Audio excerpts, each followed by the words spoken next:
అందరికీ జై భీమ్. మనం ప్రస్తుతము మెదక్ జిల్లా నిజాంపేట మండలం వంచరావుపల్లి కాడ ఉన్నాము. ఇక్కడ నా పక్కన గాజులపల్లి స్వామి గారు ఎస్సీ మాదిగ కుటుంబానికి చెందిన ఒక పెద్ద ఆయన, ఒక వ్యవసాయ రైతు ఉన్నాడు. వీళ్ళ తండ్రి చనిపోయాడు. లక్ష్మయ్య గారు దాదాపు 40 ఏళ్ళ కింద, అంటే 1988లో ఇక్కడ సర్వే నంబర్ 163, 164లో ఇది తిప్పనగుల్ల బచ్చిరాజపల్లి సరిహద్దులో తిప్పనగుల్లకు చెందిన గౌరి రాజయ్య, గౌరి రాజవ్వల దగ్గర 3 ఎకరాల 30 గుంటలు తను కొనుగోలు చేశాడు. పట్టా భూమి ఇది. ఈయన పేరుతోటి ప్రభుత్వము పట్టదారు పాస్ పుస్తకాలు ఇచ్చింది, ధరణి పాస్ పుస్తకాలు వచ్చినాయి. ఈయనకు రైతు భరోసా వచ్చింది, గతంలో రైతు బంధు వచ్చింది, ఇప్పుడు రైతు భరోసా వస్తుంది.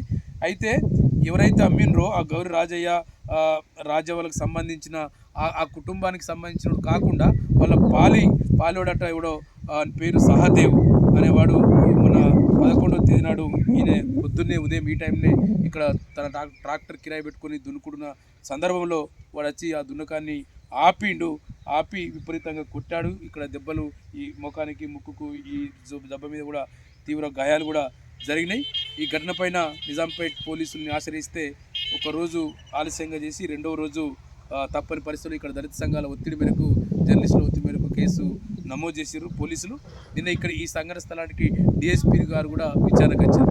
అయితే ఈ సందర్భంగా మేము ప్రభుత్వాన్ని, పోలీసులు, రెవెన్యూ అధికారులు కోరుతున్నాం ఏంటంటే, ఇవాళ మెదక్ జిల్లాలో అసలు దళితుల భూమికి రక్షణ లేకుండా పోయింది. నిన్నగాక మొన్న పొలంపల్లిలో ఒక భూమి సమస్య, ఇవాళ బచ్చిరాజపల్లిలో ఇది ఒక సమస్య. అంటే దళితుల భూముల్ని ఇవాళ కబ్జా చేయడానికి రకరకాల ప్రయత్నాలు ఈ మెదక్ జిల్లాలో జరుగుతూ ఉన్నాయి. వీటన్నిటిని అరికట్టాలని చెప్పి మేము పోలీసుల్ని, ప్రభుత్వాన్ని, జిల్లా ఎస్పీ గారిని, తూప్రాన్ డిఎస్పీ గారిని, అందరినీ, రేపు జిల్లా కలెక్టర్ గారిని మేము కోరుతా ఉన్నాం. డిఎస్పీ ఎంక్వైరీ పూర్తయింది. 40 ఏళ్ల కింద ఉన్న భూమి ఇది. ఆ భూమికి సంబంధం లేదు, సొంత వారసుడు కాదు, ఎవడో ఊరు వచ్చి ఇది నా భూమి అని చెప్పి తాను వ్యవసాయం చేసుకుంటున్న తను వైపు కొట్టి దారుణంగా కొట్టాడు. ఈ సందర్భంగా పోలీసులు దరఖాస్తు చేస్తే పోలీసులు SC/ST అట్రాసిటీ కేసు నమోదు చేశారు. డిఎస్పీ గారు ఎంక్వైరీ చేశారు.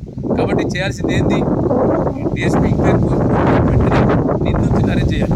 ఇది మామూలు అట్రాసిటీ కేసు కాదు. ఇది అంటే పోలీసులు మేము పార్టీ వారి CRP పేరుతో మేము నిందితులకు బెయిల్ ఇస్తాము, స్టేషన్ బెయిల్ ఇస్తాము అని కాదు. అంటే ఒకరోజు ఆలస్యం చేసి ఇక్కడ SI ఒకరోజు ఆలస్యం చేసి తన పీసీ కులాన్ని ఇక్కడ కాపాడుకోవడానికి SI ఇక్కడ ప్రయత్నం చేశాడు. కాబట్టి మేము ఇవాళ డిఎస్పీ విచారణ పూర్తయింది, మీ విచారణ ఏం తెలియదు బహిరంగత చేయండి. రెండోది దాడి జరిగింది. ఇది అంటే ఒకవేళ పుష్కర చనిపోతే ఇది ఒక అత్యాయత్న కేసు. ఇది మామూలు కేసు కూడా కాదు ఇది. కాబట్టి ఈ కేసును అత్యాయత్న కేసుగా నమోదు చేసి నిందితుని అరెస్ట్ చేసి జైలుకు పంపి